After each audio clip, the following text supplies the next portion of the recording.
shared screen, then let me take you through what we have seen in the previous class. Okay. In the previous class, we saw that there is dual mode operations which are and there are two modes in which the operating system operates. One is user mode, and the another is the kernel mode. So internally, in the hardware, there is a mode bit, right, which is supposed to be set when the user mode to kernel mode switching is taking place.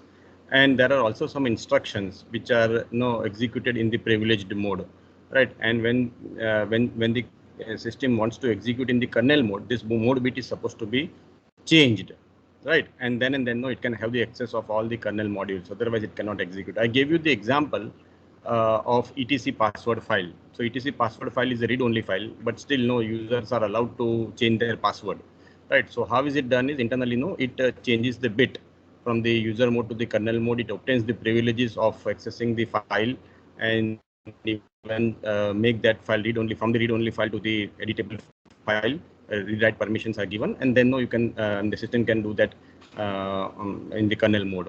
And when that work is done, it returns back to the user mode, right? In that way, user is unaware of what is happening at the backend, but the system is taking care of all those things, right? So system call changes the mode using its own modules which are there as part of the kernel, and it returns to the user its status, right? So CPU supports multi-mode operations also, which we have seen, like virtual machine manager VMM mode for the guest. In that, I told you that in case if you're installing virtual machines, then your machine is going to get slower. Why? Because the hardware is the same, but then you need to convert the operating system modules into the appropriate hardware. So for that, that interface would be required, and that interface is taking a lot of time, right? So resulting into what? Resulting into slower performance, right? So you can have different operating systems on the hardware by using the VMM. Okay, previous to that, we have seen that everything is interrupt driven, and we have seen various types of operating systems like batch operating system, multi-programming, multitasking, multi-processing, and so on, right? Coming to the next part, I told you that there is a user, there is a bit mode bit which is supposed to be set, and it the user is only calling the system call, and the kernel is going to execute the system call. So this mode bit is set from 1 to 0, and again it is reset to 1. So in that way, when the user mode is there, the mode bit is initially set to 1, and it becomes 0, and then it takes the control to execute the system call.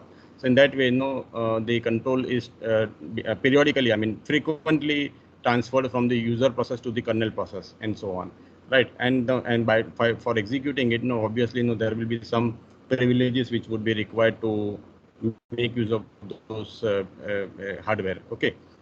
So that's what I was going to tell you. And then process management. Coming to the process management part, there is a whole lot of modules which we are going to see in this case. But this is an introductory slide. So a process is a program in execution, right? So I will tell you what is a process and what is a program, right? So process, when it is submitted to the system for execution, a program when it is submitted to the system for execution, it is called as a process. So it is a unit of work within the system, right? And it has to execute a lot of things, and it has to fetch the information from different sources and has to then execute it. So your code segment also would be required, your data segment also would be required, your stack segment also would be required. Along with that, various data structures also would be established. Okay, so those data structures basically would be tree structures or linked list, and something like hashing also would be required.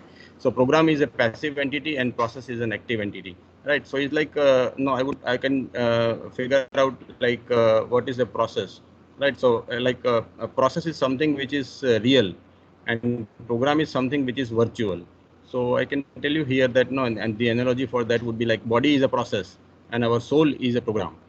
Right. So that is the simple analogy for that. And a process needs resources to accomplish its task. Right. So what are the resources which are required? One is CPU, another is memory, then IO, and the files. Right. And the initialization data also would be required for execution. Right. So what would be the registers and how the things would be set up, and so that it can start the execution.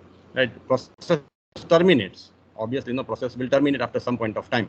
So process termination requires whatever the resources are used, it has to be returned back to the operating system. So in case if it is using memory, in case if it has opened the files, right? So all those things has to be closed. So normally, no, when we do the C programming, and when we tell you, you open a file, read the content from the file, display it onto the screen, do some processing on that, and something like that. No, when we tell you at the end, we also tell you that you close those files, right? Why? Because no, the resources are limited, right? And we cannot have n number of files open inside the system, right? So even the CPU, your memory, whatever has been used by the process, no, it has to be made free, so that no, it could be given to the other processes inside the system for execution, right? And the next is a single threaded process has one program counter. See, there is a program counter which is an attribute of a process. I will tell what are the other attributes of a process also once this slide is finished. Okay, which specifies the location of the next instruction to execute, right? So program counter always holds the address of the next instruction for execution, right? And for single thread process like k.out, no normal case, you'll have one program counter which will be I mean, the value of the program counter will be available for that particular process to execute. So processes executes instruction sequentially. Understand? It is not that no, it can be executed at random. So it will execute sequential instructions one by one, and no, until it reaches to the end instruction. Something like no, when it has to return to the DOS prompt, or maybe to the operating system, it has to execute move AH, 4C interrupt 21H, right? So 4C is the service to return to the DOS, return to the parent. Okay, and interrupt 21H, interrupt 21. The interrupt number is 21, and the service is 4C, 4C in hexadecimal, right? So that is one of the interrupt which is internally executed when you want to return to the prompt. Okay, I would say prompt, whether it is a desktop or whether it is, I mean, the screen, or whether it is a command prompt. So multi-threaded processes has one program counter per thread. So you understand, when we say a process is there is under execution, so it will have one program counter. But when we are saying multi-threaded system is there, wherein each thread is doing individual work, then thread also is having its own information to be stored, right? So in that case, it will have, because one thread can execute something more, and some other thread is executing little less. In that case, what is the status of the program counter? So program counter has to be available for each thread, and no, it has to preserve that information, because so what will happen is when the thread switching takes place, no, it will be the thread context, the thread context has to be stored, and that thread context will also cover this program counter. Okay, similarly, no, when there is a process, and when the process switching is taking place, right, process to process switching is taking place, in that case also your program counter will also be stored in the stack, right? So that becomes the part of the context of a process, right? And typically systems has many processes, some user processes, some operating system running concurrently on one or more CPUs and so on. So concurrency by multiplexing the CPU among the processes or thread is the thing which is being handled by the system. And no, when we say this, no, that it is going to handle multiple processes inside the system, it comes under process management. Okay, then what are the various activities which are under the control of process management? So obviously, creating and deleting both the user and system processes, then suspending and resuming the processes, right? Creating and deletion means that what? Means a new process is coming up, whether it should be allowed to go into the system or it should wait outside. And once it is inside the system and it has finished the execution, it has to even get terminated, right? So all the data structures and everything, what are the resources, whatever the resources this particular process is using, so that particular process is supposed to release all the resources so that it could be available for other processes. Okay. Next, and resuming the process, so it may happen that because of some IO activity, the process may get halted, and resulting into what? Resulting into that process has to be swept out, right? And some other process which is CPU hungry, should be allowed to come into the system for execution, right? So in that case, process suspension also would be required. So I will take you through the state transition diagram for the process also once this the basic slides are finished. So, and resuming the process. So even after the IO activity is finished, it has to come back to the system for execution. So for where it will move, from which state to which state it will go, and other things, will be part of it. So, but the point is, the process can be suspended and it could be resumed, and for which a lot of other things also would be required to be known.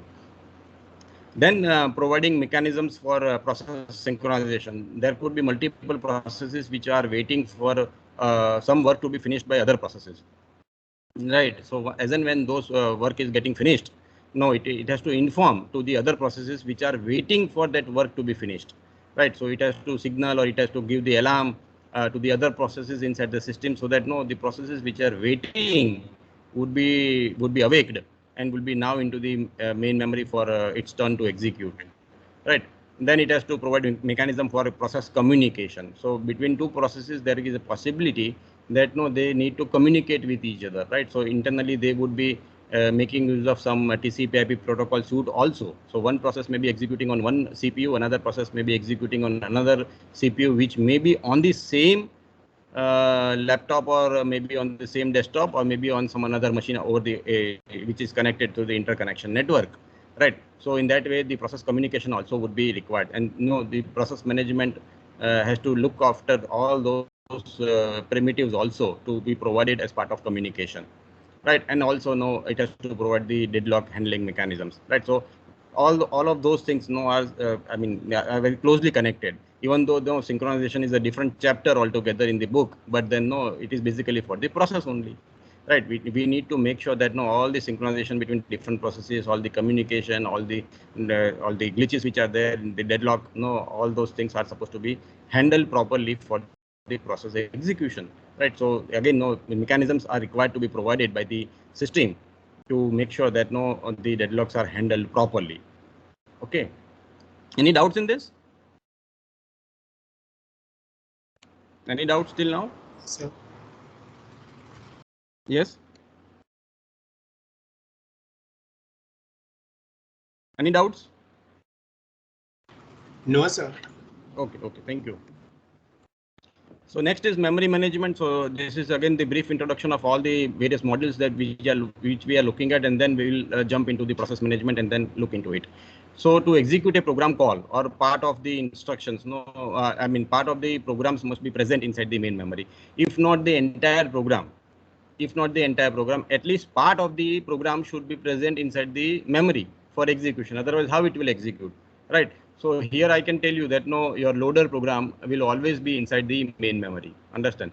Loader and linker programs will always be inside the main memory. Obviously, loader will be required primarily, right? Otherwise, how it will load the processes into the main memory. So loader program will always be inside the main memory, and maybe we can have the part of the instruction, or depending upon the paging mechanism or segmentation, we can have some of the instructions which we want to execute to be present inside the main memory, if not the entire program. So that depends upon the availability of the memory. That's why it comes under the memory management. In case if the space is not available,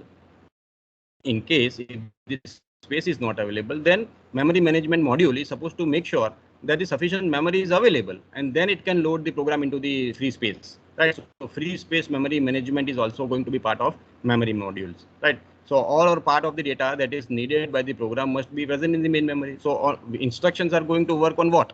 Instructions are going to work on the data only, right? So data must also be present, if not everything, if not the entire petabytes of data in case of data science projects, in case if not the entire big file, but at least part of that, in the form of sectors, or in some part of the data should be present inside the main memory, so that the instructions can make use of that data and process it. Okay, so at any point of time, it is in current operating systems, we don't require entire thing to be present inside the main memory, because it is possible that your one file itself is of 1 GB, right? Or maybe 10 GB, assume like that. And your RAM itself is of 4 GB. So in that case, your entire file cannot be loaded in a single shot into the main memory, right? So what we can do is, what these operating systems have done is that they don't load the entire file.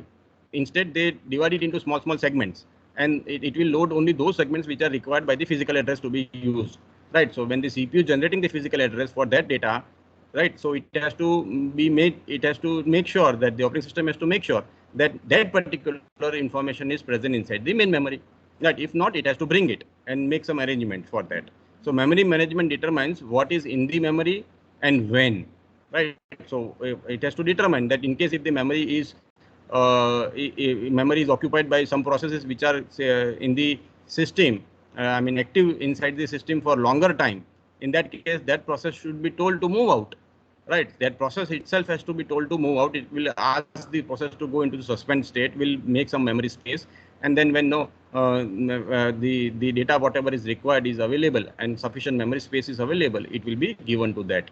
So optimizing CPU utilization and computer responses to the users. No, it is basically done for what? It has to increase upon the throughput, right? So to increase upon the throughput and to efficiently use the CPU, all these things would be required. Then what are the memory management activities? So keeping track of which parts of memory are currently being used and by whom, right? So it has to see that whether this process is inside the memory for longer time, it is not in action, and no, it is occupying the unnecessary space, it has to be told to swap out, and some no new process would be allowed to swap in. So those things are supposed to be seen by the memory management. And deciding which process and data to move into and out of memory, again, it is almost like the same thing, but it has to make sure that no sufficient memory is available.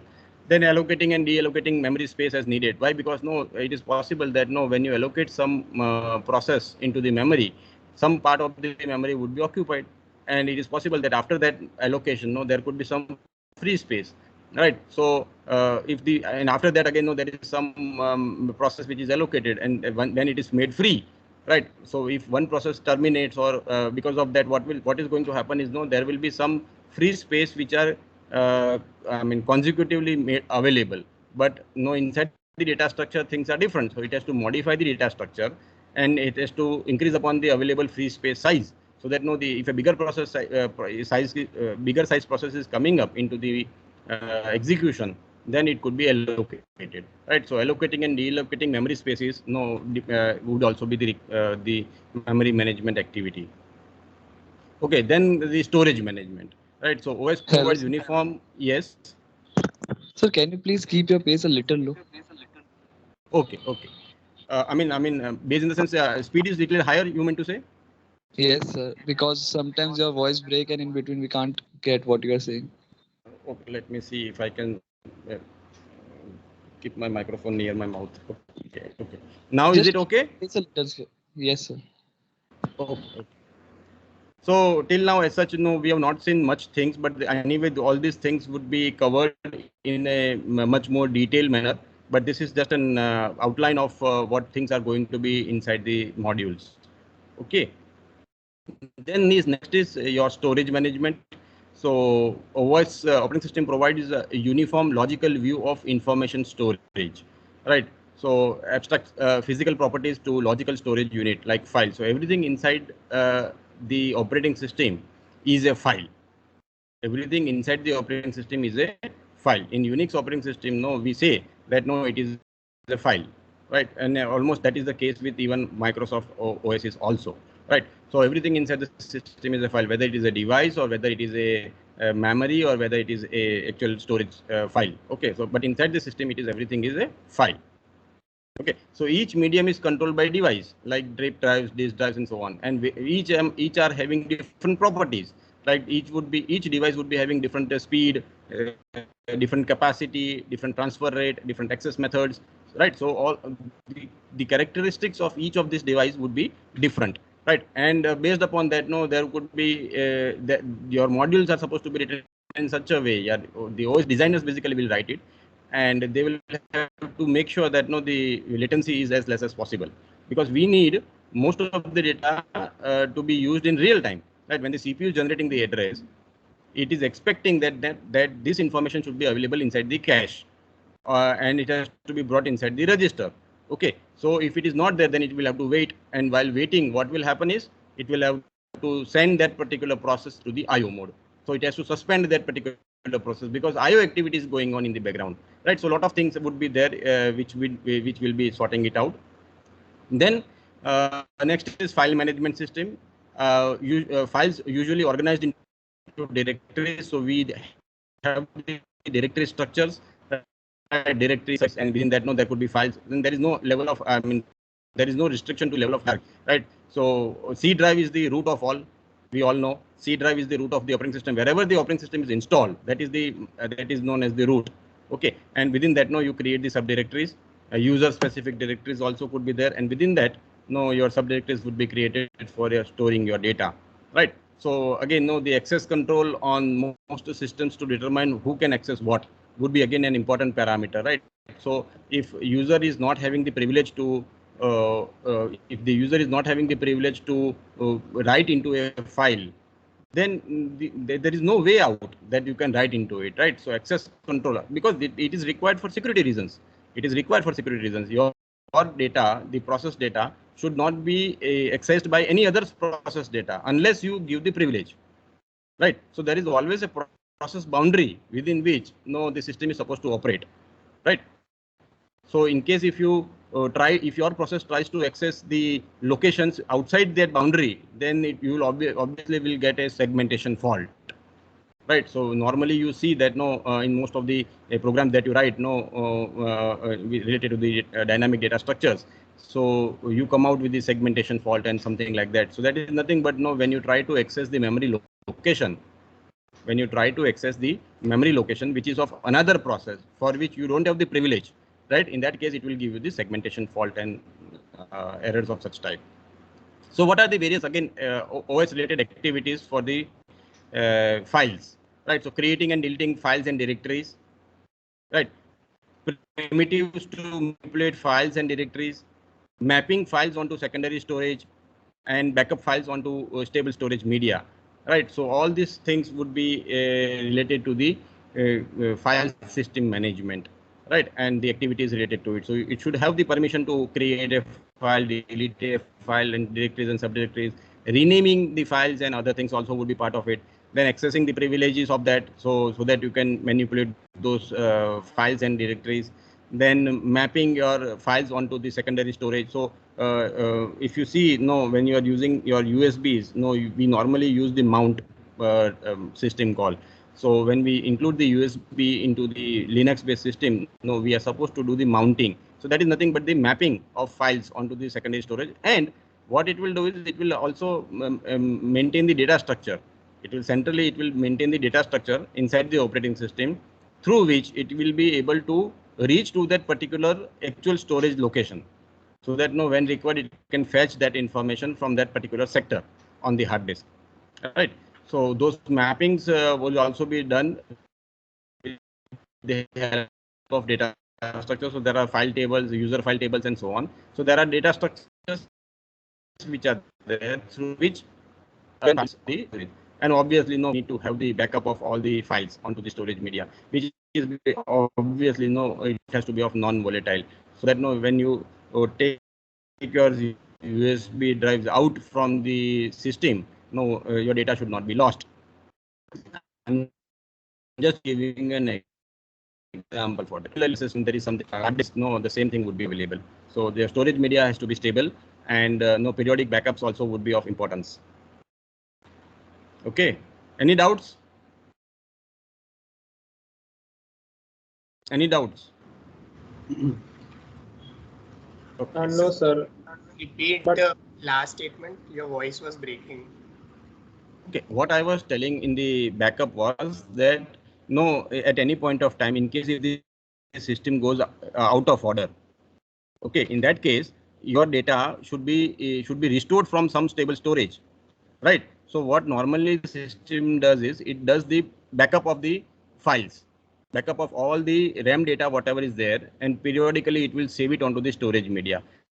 If you are aware of Word, Microsoft Word, right? You are using Microsoft Word, and there is something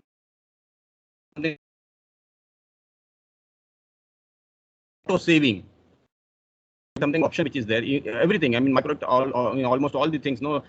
This feature is there, which is making sure that at periodic intervals, your data would be saved onto the storage media, and which is non-volatile. Why? Because in case if the power goes off, then that much data is safe, and it can recover from that point and will be giving you that access.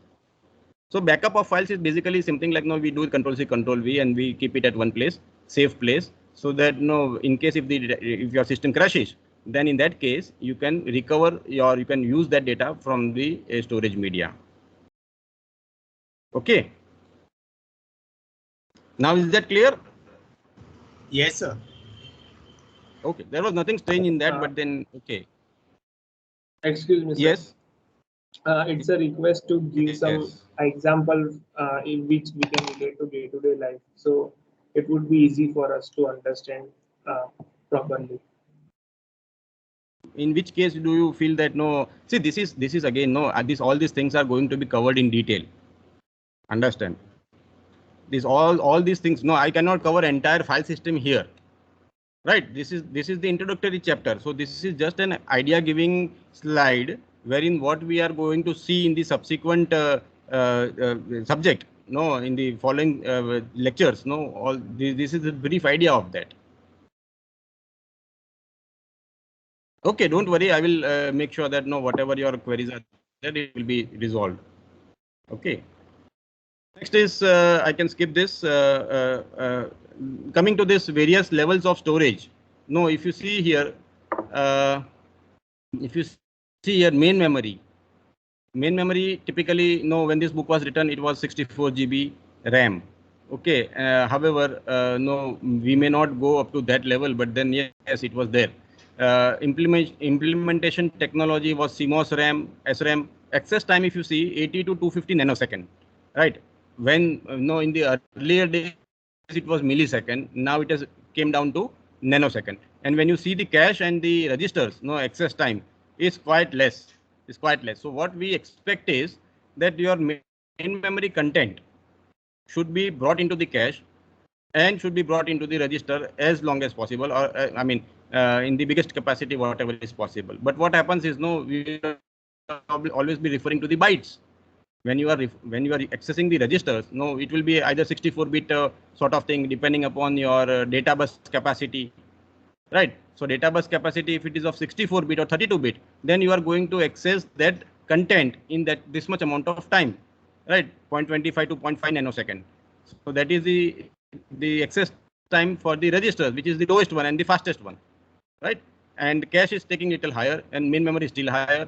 Solid state device is still higher, and magnetic disk is still more than that even, right? So when we try to read the content from the hard disk, no, it is going to take a lot of access time, so which should be reduced, right? So by increasing the RAM capacity, things could be resolved. But we cannot increase at random. No, it has to have the capacity of the machine also to see that no, how much amount of main memory you can have. But because of the cost factor, we cannot have infinite main memory. But what these people have done is, no, they have modified the operating system in such a way that even if your one file is of 10 TB, it is managed in such a way that no, it will bring only segment of that 10 TB into your main memory, only small part of 10 TB into your main memory, and will be provided to the CPU with as fast possible mode, which is possible, right? So only or some part, or not the entire file can be present inside the main memory. Earlier also I told you in the process management also, that if not all, at least part of it should be present inside the main memory. So this concept basically is part of the paging mechanism, and those things we see when we look to the memory management module. Okay, so bandwidth and other parameters are also there, right? And rest of the things maybe you can have a look into this slide, and other things would be as much. I mean, it is as simple as possible. I mean, it is easy. But most important thing is the access time, right? We should have less access time, and we should have zero latency. But achieving zero latency is quite difficult. But our objective is to have zero latency. So movement between levels of storage hierarchy can be explicit or implicit. Okay. Then this is again just one point here. Multiprocessor environment must provide cache coherency in hardware such that all CPUs have the most recent value in their cache. So when multiple machines are updating the content, right, in their own in their own using their own CPUs, it is possible that no one process is working on some data and is modifying that data. Okay, now that data is required by the other process, which may be inside the CPU, inside the same laptop, or maybe inside some other clustered based system, right? In that case, it has to make sure that no, when the storage area network or when the shared memory is there, where which all these processes are concurrently operating on that data, right? So when they are cooperatively and concurrently, both are operating on that data, the data, whatever is updated by one process, should be uniform across all the machines. Otherwise, no, there will be lack of consistency and will result into incorrect outcome. Right? When the end computation is done, it is possible that no, the outcome may be incorrect. Why? The update contents are not used by the other processes, which may be executed on some other machines, right? So when such type of things are there, we need to make sure that the data is consistent and no cache coherency is supposed to be maintained.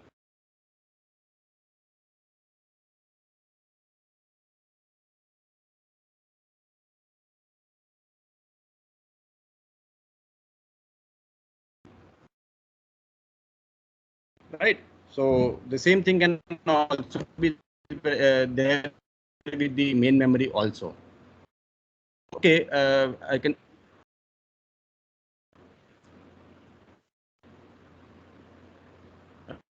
So please reply to me because my connection went down for one or 2 seconds. Hello. So you were not audible. Hello, please reply. So now is it audible? Yes, sir. Okay. So see, next is IO subsystems. So one purpose of operating system is to hide the peculiarities of hardware devices from the user. So when user is expecting something to be done to the IO device, let's say when we are giving something to print, right? So you don't have to understand the hardware of what is the print. How the printer is operating, right? Instead, operating system will take care of everything. Okay, and we'll make sure that no, when you give the print command onto the printer, right? So all the small hardware level details would be hidden to the user. Okay, similarly is the case with all the devices. When you press the click on the mouse, now you are only interested to see that whether it is operating or not. How it is operating, you don't have to worry about. The ease of convenience which is supposed to be provided by the operating system to the user. Okay, and IO subsystems are responsible for memory management of IO, including buffering. So there would be some devices which could be having some storage. Right, printer itself is having some storage. Right, in case once you give the command, when you turn off your machine, but still the printer is printing it. Right, printer is continuing to print the data. So how is it possible? So it is having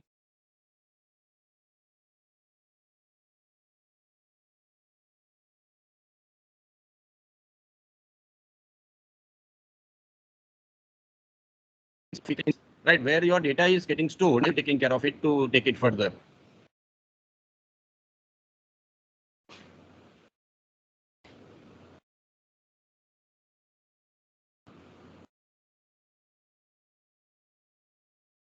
Okay. It is possible that when I talk of spooling, it is possible. So you are not audible. No, to be submitted to a device. Let's say it is a printer, and in this printer, if multiple users are giving their jobs to print, right?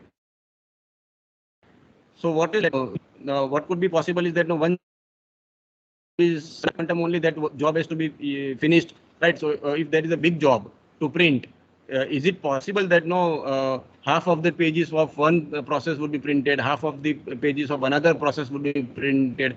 That is not expected, right? So it has to spool, it has to keep inside the buffer. So in that case, what I would say is it will be using the first come first out policy with the devices, right? So it will keep all those jobs inside the memory, and when one job is finished, then the other job would be control. The device will take the another job then after only, right? So one after the other, jobs will be taken up and will be processed. Okay, so these are just some of the examples for that. Then general device driver interface would be required for the subsystems, IO subsystems to be there, and drivers for specific hardware devices also would be required, right? So from the operating system point of view, it is a kernel module. It is a system software which has to be integrated as part of the operating system, and user is supposed to be made free from the hardware glitches and hardware peculiarities. Okay, so in that way, things are supposed to be handled by the operating system.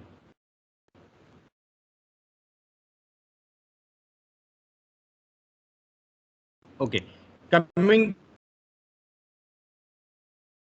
to the next last slide into this category, that is the protection of another process, right? So any mechanism for controlling access of processes or users to resources defined by the operating system is nothing but the protection mechanism, right? So system has to provide this such type of protection to this to the user's data as well as the code.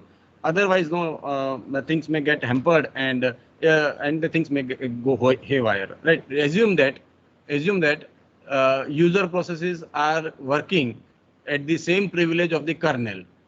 So what will happen is, now user is having the full control of the kernel, and then user is modifying the kernel code, right? In that case, what is going to happen? That process can even damage the data structure, can entirely bring to the scrap. The operating system can be brought to the scrap, and no, it will not perform anything. So protection is very much important inside the system. So that is how and initially when we talk of this concept, I would tell you that in the 8086 machine, Intel 8086 machine, this concept was thought at that point of time, that why not to provide security and why not to have the protection of the processes, right? So at that point of time itself, they designed the code segment, stack segment, data segment, extra segment, and so on, right? So all those segments were at that point of time were kept in mind, basically to protect your processes, right? So that your code segment will not be overlapping with the other code segments, right? Next is security. So your system has to make sure that against the internal and external attacks. It is possible that some other malicious some users could be there, and they would be trying to steal your information which is present on the hard disk and so on. But still, it is present through various things. But yes, the solutions are also available in the course of time. So there is a huge range of different types of securities which are required for different type of purposes. One is denial of service, worms, viruses, identity theft, and theft of service, and so on. So different types of securities are introduced inside the system, so that your data is safe. Okay, and also system generally first distinguish among the users to determine who can do what, right? So users are supposed to have the minimum access of resources, ideally, and with the help of different privileges of the kernel. Then if they are having it, then and then they can use those lower level services, right? So normally each user ID, security IDs, and so on, which includes the name, associated number, and so on. And then it can even be in the form of groups also. So a group of users, if they want to access certain resources, then group ID is also allowed to be created. Set of users to be defined and controls managed, then also associated with each process and file. So then this group of people would be allowed to, or users would be allowed to execute certain processes as well as access these files. And then escalation allows users to change to effective ID with more rights, right? So if you are having those privileges, if you are having those higher level privileges to access the lower level resources, then and then you can use it. So there has to be some mechanism also. Normally what happens is when you want to access the kernel modules, you are given the user rights like super user. Right, super user is allowed to access all the resources, but normal user is not allowed to access all those resources which are available with the operating system. When I say resources, is nothing but the modules, okay, because everything is the file inside the system. Okay, so then now we will not go into the details now. I think I've given the mechanisms, the modules which are there. So what I will do is I will take you through the other things which are of interest to us, right? And yes, there are some data structures anyway which we are going to see, right? Like singly linked list, doubly linked list,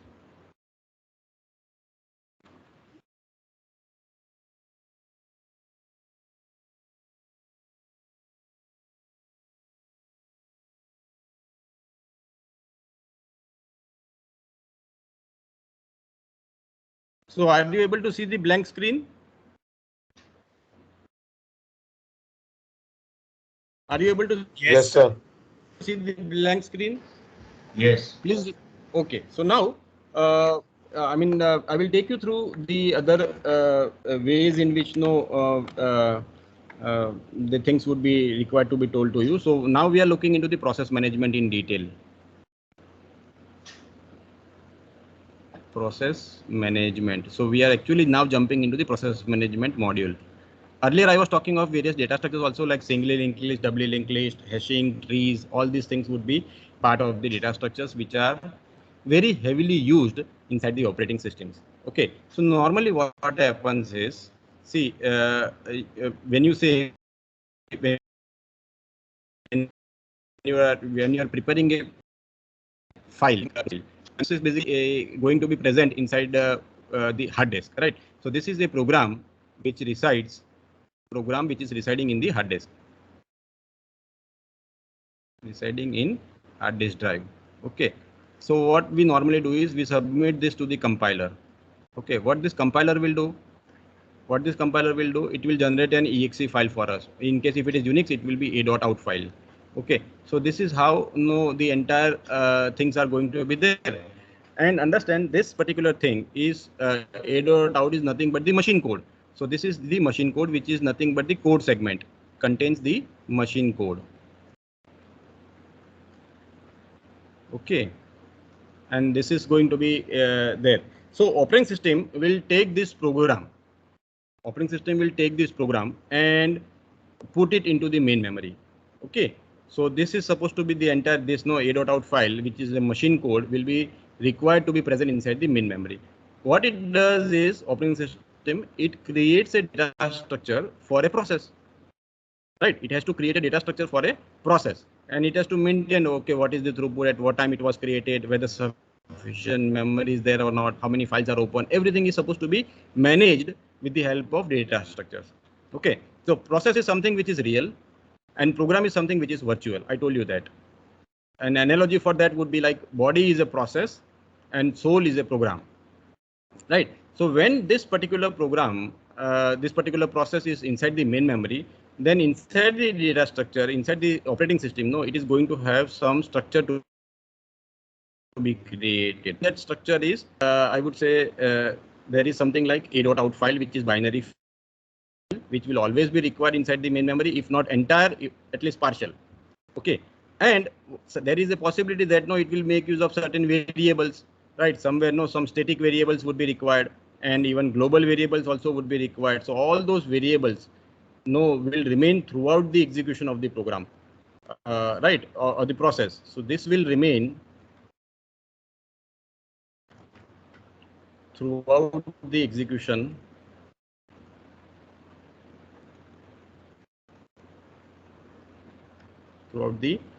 of process.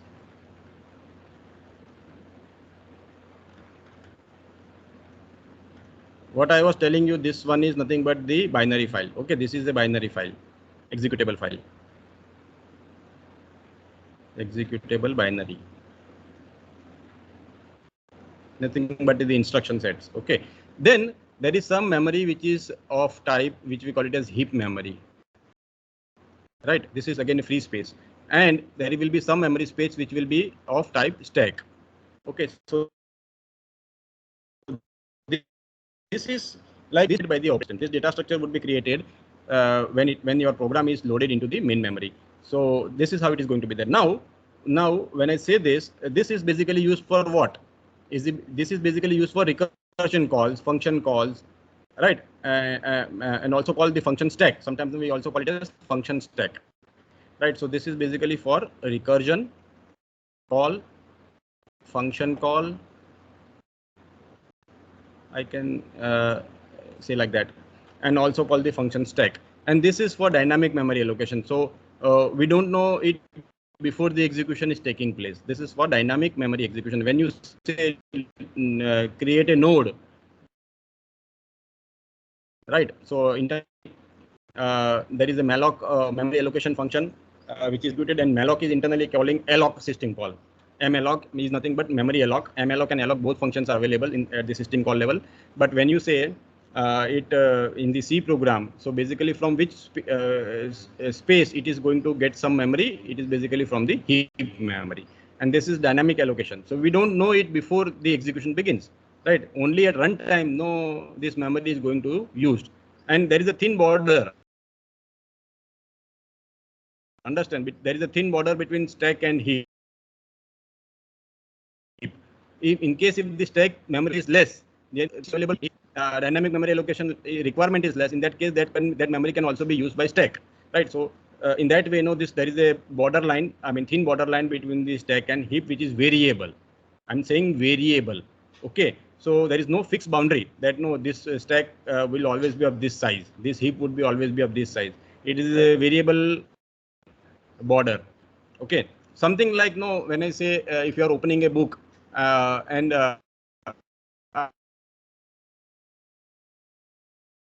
if you try the first page in the proper, if you are writing TOC on the backside in the reverse order, so at any, we never know where the end of these two things would be there. So there is a variable border for a notebook, right? So instead of dividing it into half, if that what I'm trying to say. Okay, so this particular thing is nothing but a process boundary. So your process is supposed to play in this area only when it is inside the main memory. So whenever your process access location within these boundaries, there is no problem. Otherwise you will get the segmentation fault. Are you with me? Hello, are you with me? Yes, sir. Okay, so now coming to the next thing, if there are any doubts, I will be happy to address it here. If there are no doubts, I will go ahead with the attributes of a process. I hope there are no doubts, okay, because there is no reply. In case if you are having it, please interrupt me.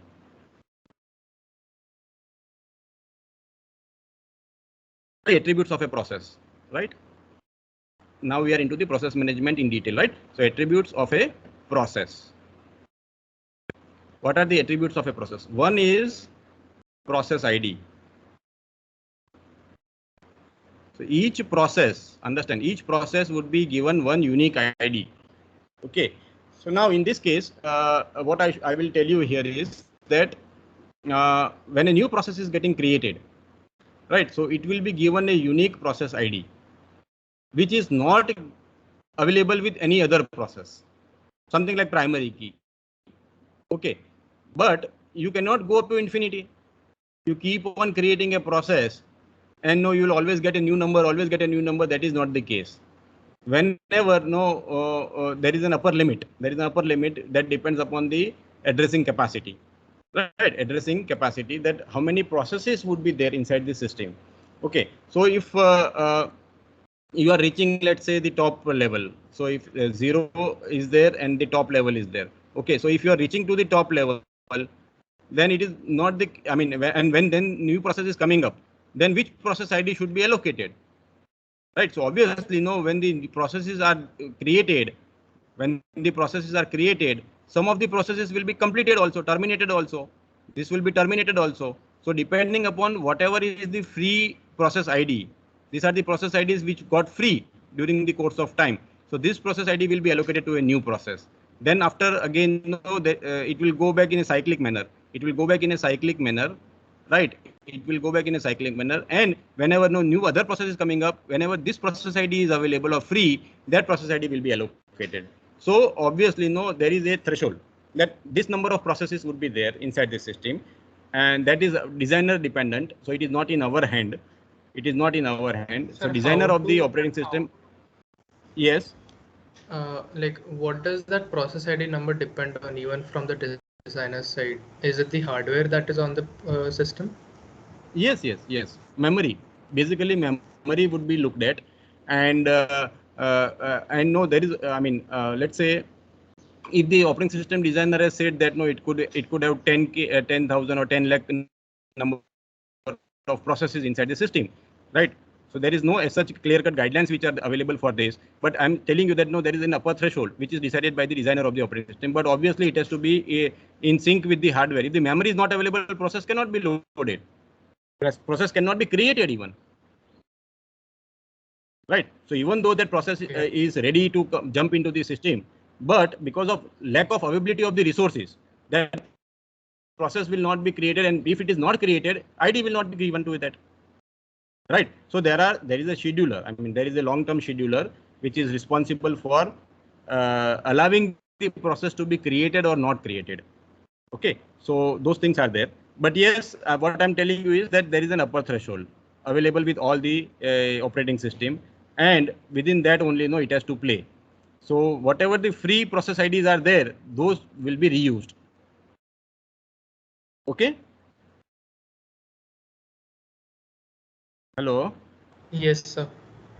Okay. So see, to maintain what are the free process IDs, no, there will be some module which will be required, right? Just like the free space management of memory, you also require the data structures and the program for knowing that which process IDs are available and which are not available, and so on, right? And based upon that, the free process ID will be issued. There are certain numbers which are reserved. There are certain process IDs which are reserved. You cannot give 0, 1, and 2. 0, 1, and 2 you cannot give to any of the processes, user processes, right? 0 is basically for init and scheduler and other things. So those process IDs cannot be given, even system errors, right? So certain process IDs like 0, 1, and 2 can never be given to the user processes. Apart from that, it can be there. So there is an upper limit as such. Okay, coming to the next attribute is the program counter, right? Program counter is what you already know. What is program counter? How many processes are working? No.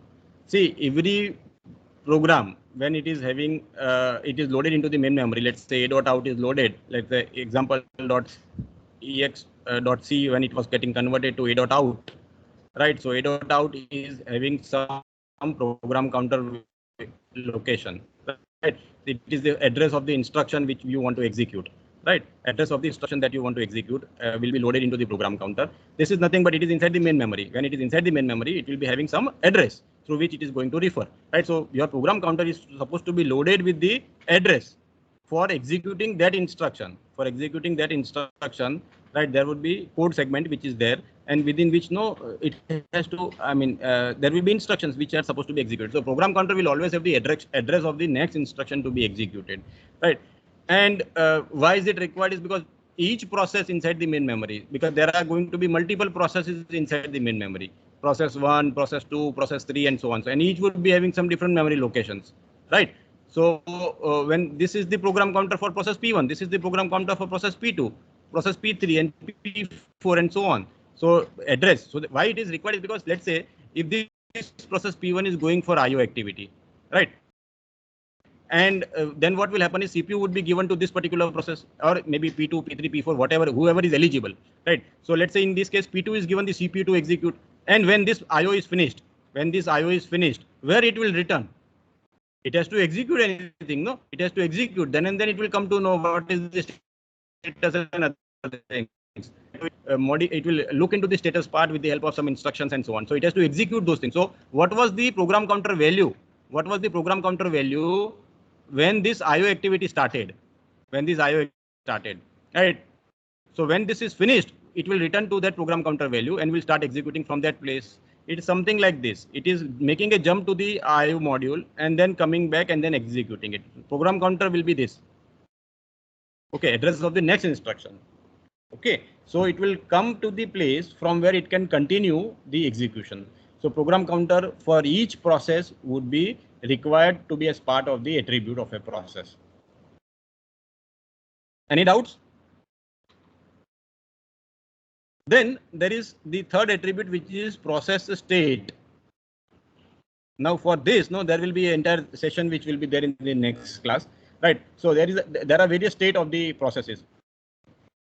In which which state it is, whether it is in the execution mode, whether it is in the termination mode, whether it is in the not meaning IO mode, right? It is in mode, in the which state it is present. So that state information would be required as part of the attribute of a process, right? So there are various states, right? New state, ready state, running state, then IO state, and so on, right? Suspended state. Then there will always be a priority of a process. So this is also going to be important. What is the priority of a process, right? So this information becomes the attribute of a process. If your user process is having low priority, appropriately the scheduling algorithms will schedule that process with that priority, right? If a high priority process is there, then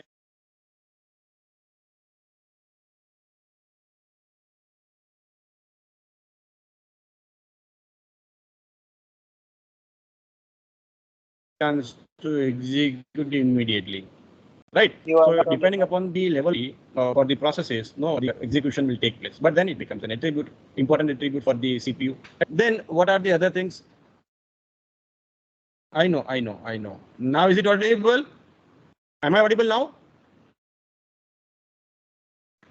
Yes, sir. Yes, sir, but whole thing is skipped. No, I have not said anything. Don't worry. I know that no, there was some sound here, and because of that, I didn't spoke anything. Okay, I'm just writing it so that now I can save my time here. List of open files, list of open devices.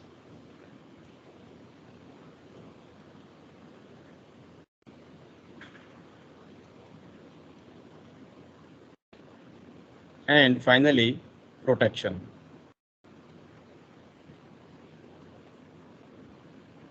Okay, so we were at general purpose registers. I will just wind up as soon as possible. So general purpose registers are basically what? Your extra segment, core segment, stack segment, data segment, program counter, segment in registers, right? Like source index, destination index, right? All the general purpose registers, A, B, C, D, those registers which you might have seen as part of COP course, right? Hypothetical machine that you have seen. And when we look into the 8086 machine, it was AX, BX, CX, DX, EX, and all, right? And then list of open files. So whatever the files which are open also should be available as part of the process, because it has to manage those files. It has to use those files, right? Also, what are the various devices on which this particular process is operating. So list of open devices also would be required to be part of the process attribute. And what are the protection fields, that whether the user process is allowed, this particular process is allowed to access other resources, whether it is read only or not, read write permission is given to it or not, all these type of things. And when I say this, all these things becomes the part of the process control block. Process control block. This is nothing but the context of a process. Everything becomes the context of a process. So when a process switching takes place, all this information will be stored on the stack, will be required to be stored.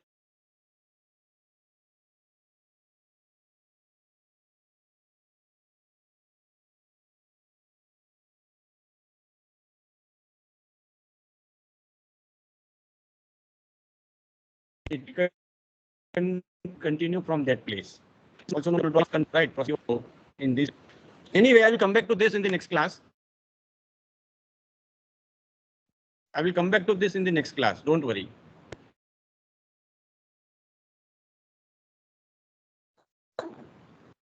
Give me 1 minute. I will take your attendance.